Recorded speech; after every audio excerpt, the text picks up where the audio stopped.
सोचिए, भारत का एक गांव और वहां एक बहुत पुराना कुआं जिसे लोग कहते थे काली कुआं। गांव में एक ही नियम था, सूरज ढलने के बाद उसके पास बिल्कुल नहीं जाना। क्यों? क्योंकि वो कोई मामूली कुआं था ही नहीं। जरा कल्पना कीजिए, एक ऐसा कुआं जिसकी गहराई से पानी की छपाक नहीं बल्कि धीमी धीमी अजीब सी फुसफुसाहटों की आवाजें आती हों। यही था उस कुएं का खौफनाक सच, जिससे गांव का हर शख्स वाकिफ था और इसीलिए उससे दूर रहता था।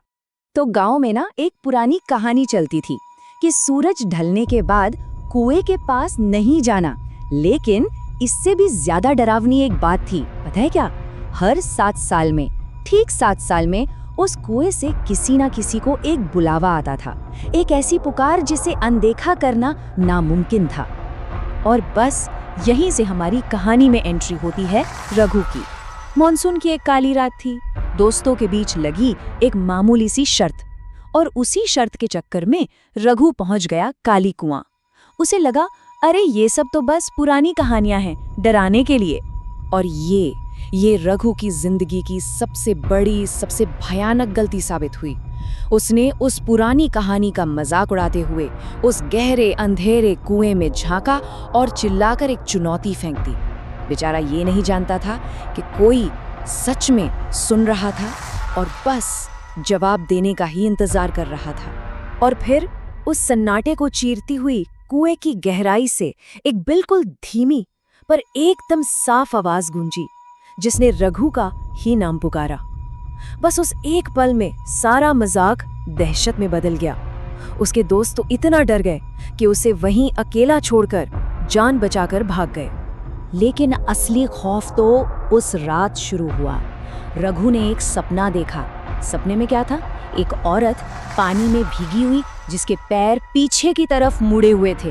वो धीरे धीरे कुएं से बाहर निकल रही थी और उसकी आंखें सीधा रघु को घूर रही थीं। जब उसने ये चेतावनी दी, 7 दिन, उल्टी गिनती शुरू हो चुकी थी। अब अगले 1 हफ्ते में रघु पूरी तरह बदल गया। इतना अजीब बदलाव आया उसके अंदर कि पहचान में नहीं आ रहा था। वो पहले जैसा रघु बिल्कुल नहीं था। ऐसा लग रहा था जैसे वो किसी और चीज में बदल रहा है। मतलब ये 7 दिन आम नहीं थे, ये असल में एक कब्जे की प्रक्रिया थी, एक प्रोसेस। पहला दिन वो भयानक सपना, दूसरे दिन तक तो उसने खाना पीना छोड़ दिया, सबसे बात करना बंद, बिल्कुल अकेला। चौथे दिन तक हालत और बिगड़ गई। वो जमीन खोदने लगा और एक अजीब सा निशान बनाता रहता था। 5वें दिन तो हद हो गई। लोगों ने उसे कुएं में अपने ही अक्स से बातें करते हुए देखा। और फिर आया 7वां दिन, जिस दिन उस श्राप ने उसे पूरी तरह से अपनी गिरफ्त में ले लिया। हाँ, यही वो निशान था जिससे रघु पागलों की तरह दीवारों पर, जमीन पर, जहां जगह मिलती वहां खरोच रहा था। एक साधारण सा गोला और उसके अंदर 7 ऐसी सीधी लकीरें। ये बस कोई चित्र नहीं था, ये एक अनुबंध था, उस श्राप का प्रतीक जो उसे धीरे धीरे अंदर से खत्म कर रहा था। लेकिन इस कहानी का शायद सबसे ज्यादा दहशत भरा पल तब आया जब रघु की माँ ने उसे कुएं में झांकते हुए देखा। उन्हें लगा वो अपने अक्स से बात कर रहा है, पर जैसे ही माँ ने कुएं के अंदर देखा, उनके पैरों तले जमीन खिसक गई। कुएं में दिख रहा रघु का अक्स माँ को देखकर मुस्कुराया और अपने आप हिला भी, जबकि असली रघु उनके सामने एक पत्थर के बुत की तरह शांत खड़ा था। 7वें दिन चीजें बिल्कुल हाथ से निकल चुकी थी। रघु को इतना जबरदस्त, इतना हिंसा से भरा दौरा पड़ा कि गांव के 4 लोग मिलकर भी उसे संभाल नहीं पा रहे थे। जब सब थक हार गए, तब आखिरी उम्मीद के तौर पर गांव वालों ने एक तांत्रिक को बुलाया। और तभी तांत्रिक के आते ही रघु की आवाज बदल गई। एक पल में एक बूढ़ी औरत की आवाज, तो अगले ही पल एक मासूम बच्चे की। इतनी सारी अलग अलग आवाजें एक साथ उसके गले से निकल रही थी, जैसे ना जाने कितनी रूहें एक ही शरीर से बोलने की कोशिश कर रही हों। और उन सब ने मिलकर एक ही ऐलान किया। तांत्रिक ने रघु को देखते ही बस एक नजर में ही सब समझ लिया। उन्होंने घर वालों को साफ साफ कह दिया, ये कोई भटकी हुई आत्मा या भूत प्रेत का मामला नहीं है। वो जिससे लड़ रहे थे वो एक श्राप था, मतलब कुछ ऐसा जो सदियों पुराना था और जिसे तोड़ना लगभग नामुमकिन था। उसे सिर्फ झेला जा सकता था। तो झाड़ फूंक शुरू हुई और शुरू होते ही कमरे का पूरा माहौल जैसे बदल सा गया। एक तरफ मंत्रों की गूंज और उसी गूंज के बीच रघु का शरीर जमीन से ऊपर हवा में उठ गया और फिर उसके मुंह से गाढ़ा काला पानी ऐसे बहने लगा जैसे वो काली कुआं खुद उसके अंदर से उबलकर बाहर आ रहा हो। और अचानक रघु ने अपनी आंखें खोली, पर आंखों में पुतलियां नहीं थी। पूरी की पूरी आंखें सफेद हो चुकी थी। उसने सीधा तांत्रिक की आंखों में देखा और उसी कई आवाजों वाली भयानक आवाज में बोला, तुम भी सातवें हो। ये सिर्फ एक धमकी नहीं थी, ये एक भविष्यवाणी थी। तब उस चेतावनी के बाद तांत्रिक ने उस श्राप के पीछे की असली कहानी बताई। ये बात 100 साल पुरानी थी। इसी गांव के लोगों ने एक औरत पर डायन होने का झूठा इल्जाम लगाया और उसे इसी काली कुएं में जिंदा फेंक दिया था। और मरते मरते उस औरत ने अपनी आखिरी सांसों के साथ ये लफ्ज कहे थे, और यही लफ्ज एक शक्तिशाली, एक ऐसा श्राप बन गए जिसे तोड़ना नामुमकिन था। एक ऐसा श्राप जो नाम के बदले नाम लेता था।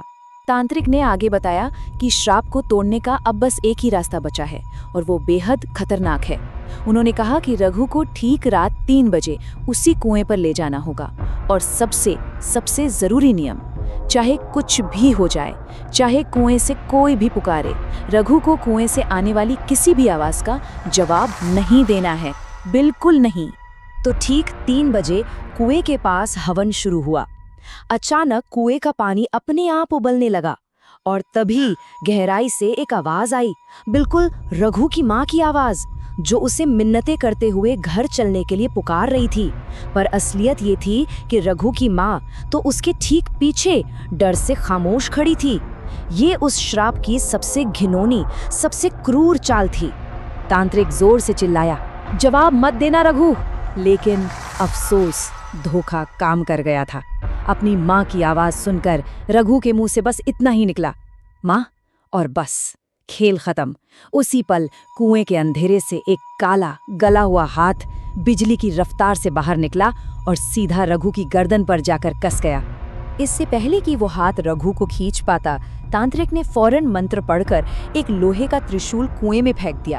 एक जोरदार धमाका हुआ और वहां मौजूद सब लोग बेहोश हो गए। जब अगली सुबह लोगों की आंख खुली तो सबने देखा कि रघु जिंदा था और बिल्कुल सामान्य था। सबको लगा चलो श्राप हमेशा के लिए टूट गया, लेकिन वो सुकून झूठा था। 6 महीने, पूरे 6 महीने गांव में शांति रही।